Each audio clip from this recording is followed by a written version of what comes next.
Hello friends, स्वागत गर्न चाहन्छु। म प्रकाश र तपाईहरु अहिले हेर्दै फ्रमटेक नेपाल युट्युब च्यानल। म आज तपाईहरुलाई एउटा कुरा खोल्न गइरहेको छु। म तपाईहरुलाई देखाउन चाहन्छु मैले पनि गरेको स्ट्र्याटेजीहरु, म पनि इमोसन कन्ट्रोल गर्न म पनि कतिपय अवस्थामा मैले पनि इमोसन कन्ट्रोल गर्नका लागि मलाई पनि गाह्रो हुन्छ। अनि मैले पनि त्यो इमोसन कन्ट्रोल हुँदाखेरि कसरी त्यो म्यानेज गर्ने, मनी म्यानेजमेन्ट कसरी गर्ने, इमोसन कन्ट्रोललाई चाहिँ कसरी लिनेर हामी प्रॉफिट चाहिँ कहिले विदाउट लस कसरी चाहिँ बस्ने भन्ने कुरामा चाहिँ आज तपाईहरुसँग कुरा गर्न गइरहेको छु। 10 ट्रेड गरे, 6 टाइम लस, 4 टाइम चाहिँ विन गरेको छु। हेर्नु होला। र तर मैले प्रॉफिट $5.2 मैले प्रॉफिट गरेको छु। भनेको चाहिँ तपाईले हेर्न सक्नुहुन्छ। कसरी हाउ भनेर भन्नु होला, म तपाईलाई देखाउँछु। आजको डेट नोभेम्बर 2022 15 तारिक नोभेम्बर 15 10 ट्रेड गरेको छु।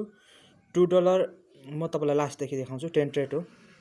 $2 यहाँनिर मैले $1 सिलेक्ट गरेर राख्नुपर्ने। बाइ चान्स मैले $2 लास्ट गरेको थिएँ हिजो, त्यही नै फेरि मैले नहेरिकन ट्रेड गरेको छु। त्यही भएर चाहिँ केयरफुली ट्रेड गर्नुपर्छ भन्ने कुरा चाहिँ म तपाईलाई भन्न चाहन्छु।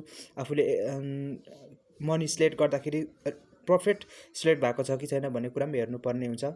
अनि यो कुरालाई पनि यहाँनिर तपाईले मैले गरेको गल्तीहरूलाई तपाईले यसलाई सुधार्न सक्नुहुनेछ।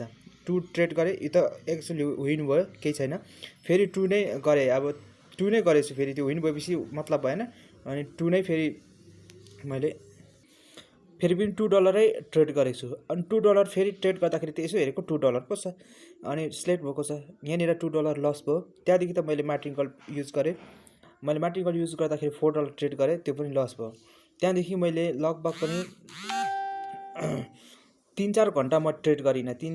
लगभग 3-4 घन्टा नभए 2-2.5 घन्टा मैले ट्रेड गरिनँ। त्यस पछाडि मैले आएर फ्रेस भएर मलाई टेन्सन पनि भयो। नि त्यहाँदेखि मलाई अलिकति टेन्सन पनि भयो। सुरी 2 चोटि मैले लस गरेँ, अनि यो पनि गरेँ, यो पनि लस गरेँ भन्दा अलिकति टेन्सन बढी, इमोसन कन्ट्रोल नभएपछि मैले रेस्ट गरेँ। अनि त्यहाँदेखि 2.5 घन्टापछि म यो त रिकभर गरिहाल्छु भने मैले आफूलाई कन्फिडेन्ट बिल्ड गरेँ। त्यस पछाडि मैले $9 सिलेक्ट गरेँ। तर मैले यहाँनिर 2 र 4 6 हुन्छ, 6 2 12 $12 गर्नुपर्ने हो। तर खैर के छैन, मैले त्यहाँनिर $9 यसलाई मात्रै रिकभर गर्ने हिसाबले र यसको $1 आओस् भन्ने हिसाबले मैले $9 ट्रेड गरेँ। $10 गरेको भए पनि केही फरक पर्दैन थियो। मैले एक्चुअली यो ट्रेड लिनका लागि मैले मार्केटमा 1 घन्टा टाइम दिएँ। 1 घन्टापछि मात्रै मैले ट्रेड भेटेँ, पर्फेक्ट ट्रेड भेटेँ र ट्रेड गरेँ।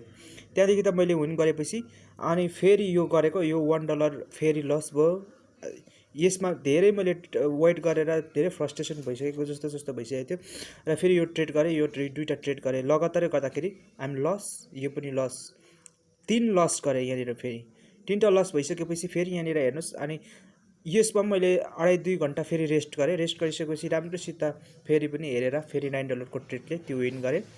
अनि त्यो लिइसकेपछि लगातार मैले यो विनले यो गरेँ, लस भयो। यो पनि ट्रेडले $1 लस भएपछि $2 लिएपछि यो रिटर्न भयो, जस्तोको त्यस्तै रिटर्न भयो। हेर्नु होला। अनि तर पनि मैले आज 10 ट्रेड गरेँ, 6 चोटि लस भयो, तर 4 चोटि मात्रै विन भयो। तर पनि म प्रफिटमा छु। म तपाईँलाई टेबल देखाउँछु ल। हेर्नु सक्नुहुन्छ। 10 trade, 4 time win, 6 time loss. मैले $2 इन्भेस्ट गरेँ, जिते विन गरेँ, 3.8 आयो। अनि $2 फेरि ट्रेड गरेँ, लस, $4 लस। अनि 2.5 घन्टापछि फेरि पनि रिफ्रेस भएर साइकोलोजीलाई अलिकति ठिक गरेर अनि त्यहाँदेखि यहाँनिर $9 गरेँ, विन भयो। फेरि 1 2 यो 3टै फेरि लस भयो। फेरि मैले त्यसरी गरेर रेस्ट गरेर फेरि यसलाई ट्रेड गरेँ। यसरी यहाँनिर फेरि पनि विन भयो। अनि यो लस भयो। फेरि लगातारै मैले ट्रेड गर्दाखेरि त्यही भएर लगातार ट्रेड गर्नु हुँदैन कि एक ट्रेड हानेपछि केही रेस्ट गर्ने अनि फेरि गर्नुपर्छ। त्यही भनेर मैले तपाईँलाई भनिरहेको छु।